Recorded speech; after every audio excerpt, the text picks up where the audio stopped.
वही सवाल, चूँकि एक लड़की थी वहाँ, महिला ही हनुमान मंदिर में बैठे थे, तो पूछी कि महाराज जी एक बात बताइए कि ये इस चतुर्थ अध्याय का जो 29वां श्लोक है, चतुर्थ अध्याय, गीता के चतुर्थ अध्याय का 29वां श्लोक, अब वो क्या है चतुर्थ अध्याय का 29वां श्लोक, इसको इस पर हमसे पूछ, थोड़ा इस पर बताइए। गीता हम पढ़ रहे थे, तो गीता का पाठ चल रहा था, तो उसमें बोले कि अब बताइए।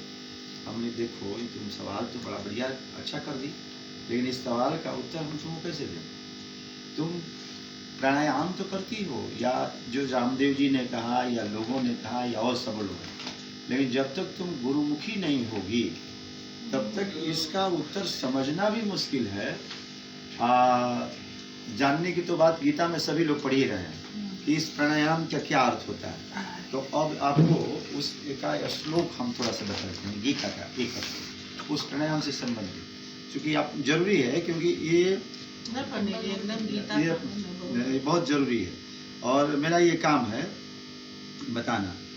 देखिए, नैनम छिंदति शस्त्राणि नैनम दहति पावक न चैनम क्लेदयम त्यापो न शोषयति मारुत अच्छेद्यो अयम अदाह्यो अयम क्लेद्यो अशुष्ट एव च नित्य सर्वगतः स्थान अचलो अयम सनातन। ये सनातन माने ये आत्मा आपके अंदर भी है, हमारे अंदर भी, सबके अंदर है, लेकिन आत्मा को ये शरीर रूपी एक जगह दिया गया है कि आपकी आत्मा की सत्ता के कारण यह जीव इस शरीर में व्याप्त है। तो इस शरीर से वो क्या करे, इस शरीर का सदुपयोग क्या है? तो इस शरीर का जो सदुपयोग है वो यही है कि हम प्राणायाम करें। ये शरीर का एक ही सदुपयोग है कि हम इसका प्राणायाम करें। कर्म भी एक तरह का सारी व्यवस्थाओं को करना है, लेकिन गीता का पहला ही लाइन कहती है कि धर्म क्षेत्रे कुरुक्षेत्र। तो धर्म क्षेत्र, अभी कर्म क्षेत्र पर मैं बराबर बोल रहा था कि धर्म क्या है, कर्म क्या है, लेकिन याद रखिए धर्म क्षेत्र जो है, यह धर्म वही है। आज जितना हमारा ये संसार है ना, धर्म करने के लिए ये शरीर बना। अब पहला धर्म है कि आप प्राणायाम करें, यानी 21,600 बार जो ये प्राण आपको आता है और जाता है, जो हम सांस लेते हैं और छोड़ते हैं, कितना बार? 21,600 बार इस सांस को हम लेते हैं और छोड़ते हैं, ठीक है ना? जिसमें याद रखिए 600 बार गणेश जी का होता है। प्रथम इसमें 600 बार जब हम सांस लेते हैं तो कितने, किसके लिए होता है? गणेश जी के लिए होता है। 3000 होता है ब्रह्मा के लिए, 3000 होता है विष्णु जी के लिए। ये आपको इसलिए ये शरीर दिया गया है। 3000 होता है किसके लिए? महेश के लिए, ब्रह्मा विष्णु महेश। तो 3 छक कितना हुआ? ना 6,000, 3,000 नहीं, 6,000। तो 18,000 हो गया। 3,000 ना करके उसको 6,000 कर दीजिए। 6,600 गणेश जी के लिए हो गया, 6,000 ब्रह्मा जी के लिए, 6,000 विष्णु जी के लिए, 6,000 महेश के लिए हो गया। तो 36 कितना हो गया? 18,000। 3,000 जो होता है, और वो किसके लिए होता है? तो 1,000 इस जीवात्मा के लिए। आत्मा की सत्ता में यह जीव भ्रमण कर रही है, इसमें 1,000 सांस, आपको 1,000 सांस दिया गया है उसके लिए आप इस सांस को ले सकते हैं। तो उससे आपका ये शरीर पुष्ट हो जाएगा। ये प्राणायाम की मैंने अक्षर से कुछ अंतर बातें बता रहे हैं। तो 1,000 यदि आप इस जीवात्मा के लिए लेते हैं, और 1,000 किसके लिए? गुरु के लिए। जिस गुरु के सानिध्य में आप काम करते हैं, 1,000 उसका है, ठीक है? 1,000 उस स्वयं आत्मा के लिए होता है। जीव अलग है, आत्मा है। 1,000 शरीर के लिए। हाँ, 1,000 शरीर के लिए हो गया, 1,000 आत्मा के लिए। हाँ, 1,000 गुरु के लिए। हाँ। यही प्राणायाम है।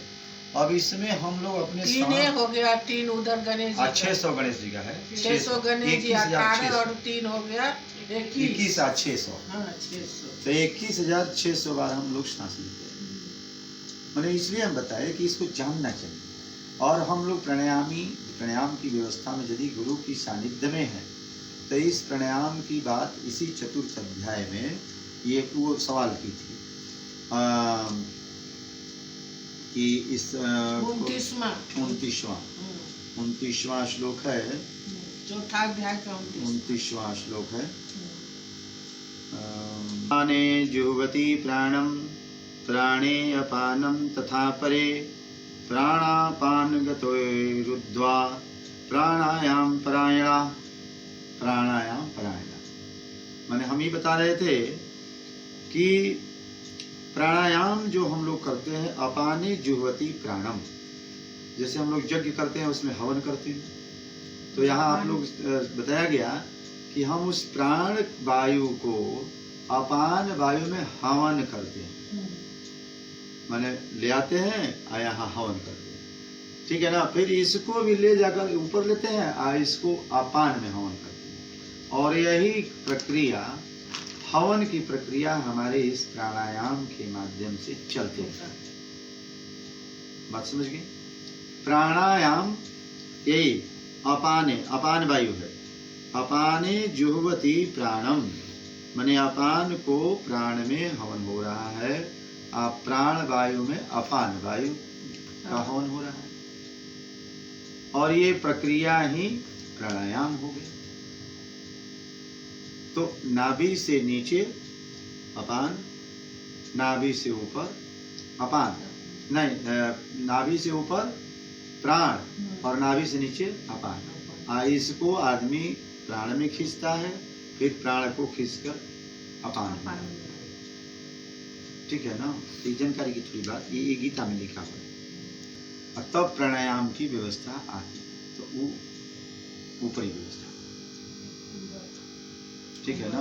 हाँ, नहीं रहे समगम। अब उसमें जब बार बार हवन होगा तो उससे एक दिव्य ज्योति तब निकलती है। यही प्रोसेस मोड है। तो हम एक दिन पढ़े, यही सवाल उठी कि कैसे हवन होता है जी, क्या होता है, हमको कौन बताएगा जी। हम माने हमसे तो तुम पूछे तो हमको थोड़ा सा अनुभव है, इसलिए तुमको कह भी रहा हूँ, लेकिन की जरूरत है, गुरु ही बताएगा कि कैसे उसको लेना है, कैसे उसको हवन करना है। हम उसको बोले कि तुम चलो कभी कभी